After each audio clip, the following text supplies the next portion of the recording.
All right, let's jump right into this explainer. Today, we're unpacking a really fascinating linguistic study that completely rewires our understanding of ancient religious terminology. We're going to see how applying strict structural linguistics to the Quran shifts our entire perspective from static fixed identities to dynamic behavioral systems. So if you think you already know what certain ancient labels mean, well, prepare to have your assumptions fundamentally challenged. So think about this. What if ancient religious labels weren't about identity at all?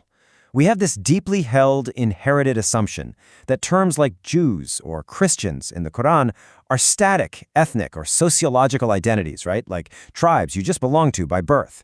But what if the text is actually evaluating archetypes of behavior? What if these words literally describe how a person engages with and handles revelation? To navigate this complex linguistic study, we're going to build an epistemic architecture together piece by piece, following this cognitive roadmap. 1. Beyond ethnic labels. 2.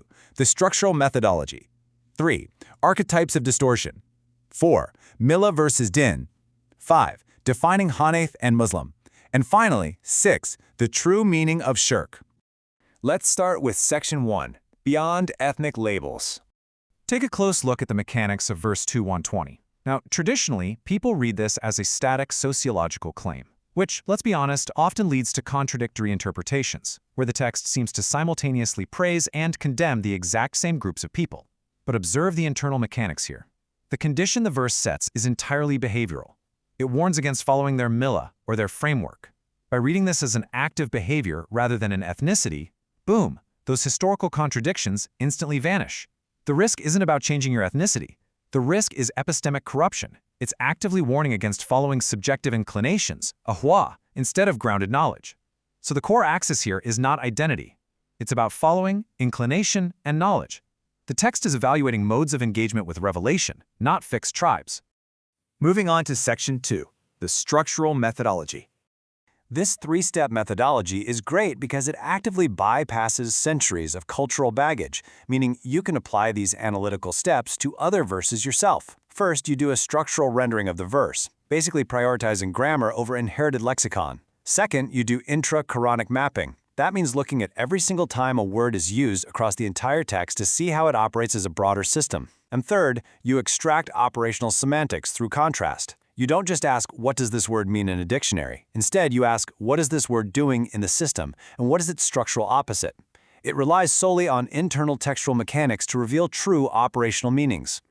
Which brings us to Section 3, Archetypes of Distortion. When we map these terms across the text, it's actually pretty wild. We see that hadu and nasrada are actually mechanisms of semantic distortion and message fragmentation.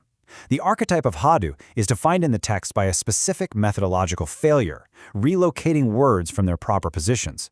It's semantic displacement that results in altered meanings. The archetype of nasrada, on the other hand, is defined by selective retention, forgetting or neglecting a portion of what they were reminded of, which results in a fragmented message. So these aren't people. They are literally corrupt ways of handling revelation. Let's look at Section 4, Millah versus Gan. Today, we often translate both of these terms as religion, but structurally, they are vastly different. Din is the macro system. It's the overarching order and judgment. Think of it kind of like the immutable universal law of aerodynamics. But millah is the applied trajectory within it. When mapped across the text, millah is always tied to the act of following. It's a replaceable framework of orientation that requires conscious adoption. For example, engineering a specific airplane that utilizes aerodynamics to fly is choosing an applied trajectory. You can follow a millah, you can leave it, and it can be socially enforced. It's a dominant cognitive and social framework, an active behavioral path you choose, which is completely different from a static inherited identity you just get by birth.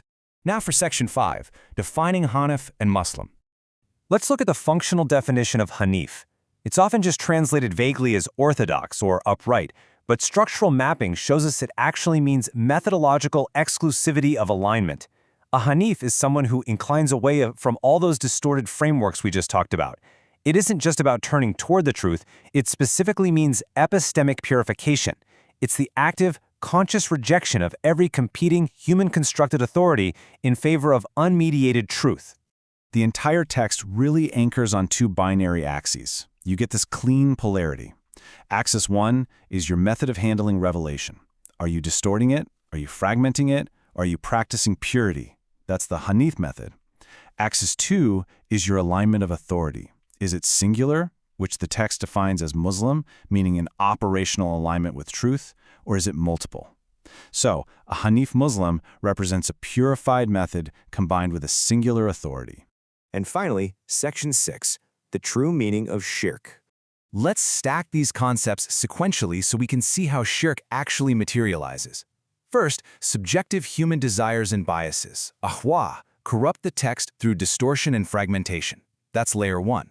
Then in layer 2, this bias forms an entirely new interpretive system, eventually normalizing into an institutional framework or a millah. Next, in layer 3, people align their loyalty to this corrupted system. They outsource their authority to it, taking on these constructed frameworks as governing guardians or awliya. Finally, in layer 4, this authority expresses itself in binding execution and legislative judgment, hukm. The human constructed framework is now literally dictating law and truth. So, what's the grand resolution here? Shirk is rarely, if ever, about physical statues or primitive idol worship. It's an epistemic corruption. It is the systemic misallocation of authority, where human interpretive frameworks are institutionalized into parallel authorities. It means granting binding legislative power to subjective constructs, alongside or even above divine guidance. Basically, it's sharing authority where authority should absolutely be singular.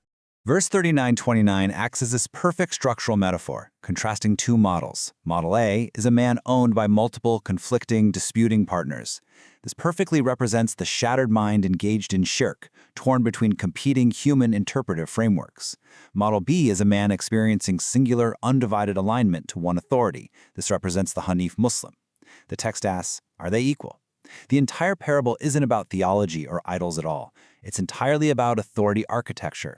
So if this rigorous linguistic paradigm shift is true, if these ancient texts are actually describing systemic interpretive frameworks, the dangers of semantic distortion, and the misallocation of authority rather than just fixed, inherited religions, how does this change our perception of modern institutionalized structures today? Because this isn't just an audit of ancient history. It forces us to actively audit the frameworks, the labels, and the authorities we blindly submit to right now. Think about the systems of authority governing your own truth.